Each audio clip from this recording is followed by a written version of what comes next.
Bonjour à tous et bienvenue sur la chaîne. Aujourd'hui, nous allons voyager au cœur de 3 projets gigantesques qui vont transformer la Côte d'Ivoire comme jamais auparavant. Si vous aimez les vidéos qui analysent en profondeur le développement, l'économie, l'histoire et les grandes transformations d'un pays, alors je vous invite tout de suite à vous abonner, à liker cette vidéo et à la partager autour de vous. C'est vraiment important pour soutenir mon travail et pour permettre à davantage de personnes de découvrir des contenus passionnants comme celui-ci.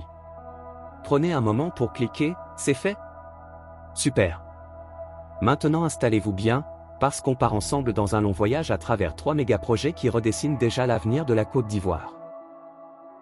Depuis quelques années, la Côte d'Ivoire se distingue par son dynamisme économique et son ambition de modernisation. Avec une croissance régulière, un rôle de plus en plus central dans l'Afrique de l'Ouest et une volonté politique d'améliorer la qualité de vie des citoyens, le pays s'est lancé dans des chantiers colossaux.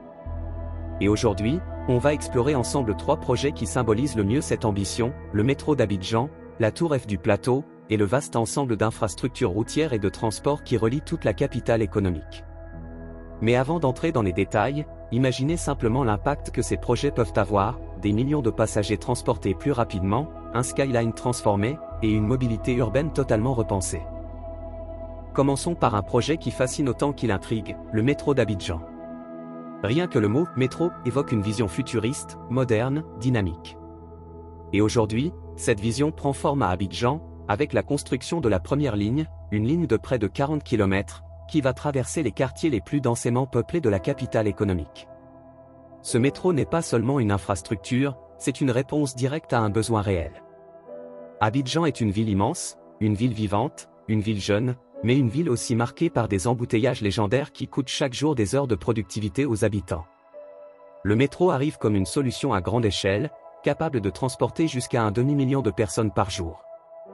Pensez un instant à ce que cela représente, des trajets plus courts, des familles qui peuvent rentrer plus tôt à la maison, des travailleurs moins stressés, des étudiants qui arrivent à l'heure, des quartiers connectés entre eux comme jamais auparavant. Ce projet est d'une ampleur énorme.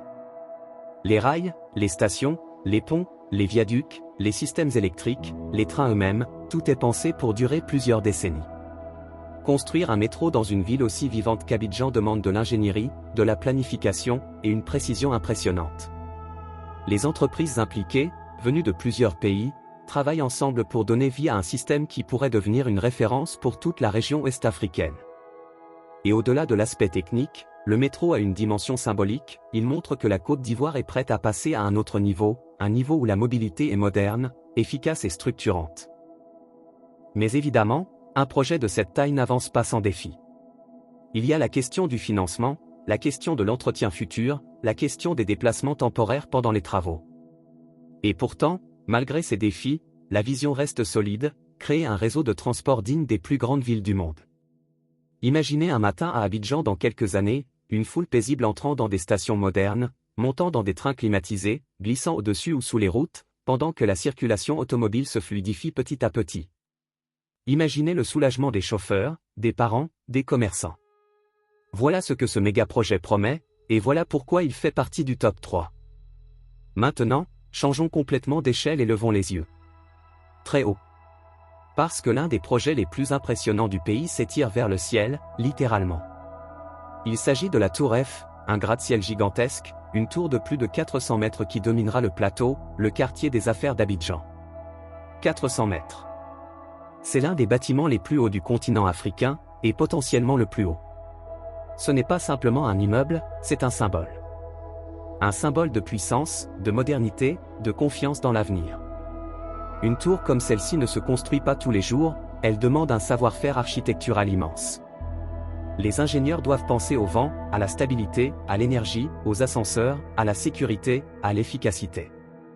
La tour Eiffel sera un monument de technologie. Mais quel est son objectif? Il ne s'agit pas seulement de battre un record. La tour va accueillir des bureaux, des administrations, des services essentiels, des entreprises privées et publiques. L'idée est de créer un centre administratif harmonisé, plus moderne et plus efficace. Aujourd'hui, beaucoup d'institutions sont dispersées dans la ville, ce qui complique la coordination. Rassembler dans une architecture gigantesque les acteurs clés de l'administration, c'est gagner en efficacité et en clarté. Et c'est surtout envoyer un message puissant, la Côte d'Ivoire croit en son avenir, et elle se donne les moyens de le construire. Mais là encore, un tel projet entraîne des défis. Le financement, la maintenance, la gestion des espaces, l'intégration dans le quartier du plateau qui est déjà très dense. Il faut construire sans étouffer la circulation, sans fragiliser le patrimoine historique, sans perturber les activités existantes. Tout cela demande une vision urbanistique précise.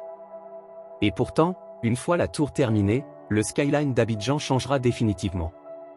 Les touristes, les investisseurs, les médias internationaux, tous remarqueront immédiatement cette tour gigantesque qui s'élève comme une flèche vers le ciel ivoirien. Et maintenant, parlons du troisième méga-projet, celui qui structure tout le reste, les infrastructures routières et le grand programme de transport d'Abidjan. Si le métro est le futur du transport urbain, les routes et les ponts sont le présent. Abidjan compte aujourd'hui des millions d'habitants, des quartiers densifiés, et une activité économique qui explose. Pour accompagner cette croissance, il faut des routes solides, des échangeurs performants, des ponts capables de supporter des dizaines de milliers de véhicules par jour. C'est exactement ce que le pays développe, de nouveaux axes, de nouvelles voies express, de nouveaux échangeurs, et surtout des ponts stratégiques, comme le 4e pont reliant des zones vitales de la capitale. Ce pont, gigantesque, va réduire certains trajets de façon spectaculaire. Un conducteur qui passait autrefois des heures dans les bouchons pourrait désormais traverser la ville en un temps beaucoup plus court. Et cela ne concerne pas que les voitures, la logistique, le transport des marchandises, le commerce, tout devient plus fluide. Ces chantiers routiers s'étendent sur des kilomètres. Ils impliquent le déplacement de réseaux électriques, d'installations d'eau, de câbles, de systèmes de drainage. Ils nécessitent parfois des expropriations, ce qui exige un dialogue délicat avec les habitants. Ils demandent une coordination gigantesque entre les entreprises, les ingénieurs, les ministères. Mais au final, ces routes deviennent les artères du pays, les voies par lesquelles circulent chaque jour millions de personnes et tonnes de marchandises. Sans elles, l'économie serait paralysée. Avec elles, tout devient possible, le commerce intérieur, l'exportation, le tourisme, la mobilité quotidienne. Et au-delà des routes, il y a aussi une vision, celle d'une Côte d'Ivoire connectée, fluide, moderne, où les déplacements ne sont plus un obstacle mais une opportunité.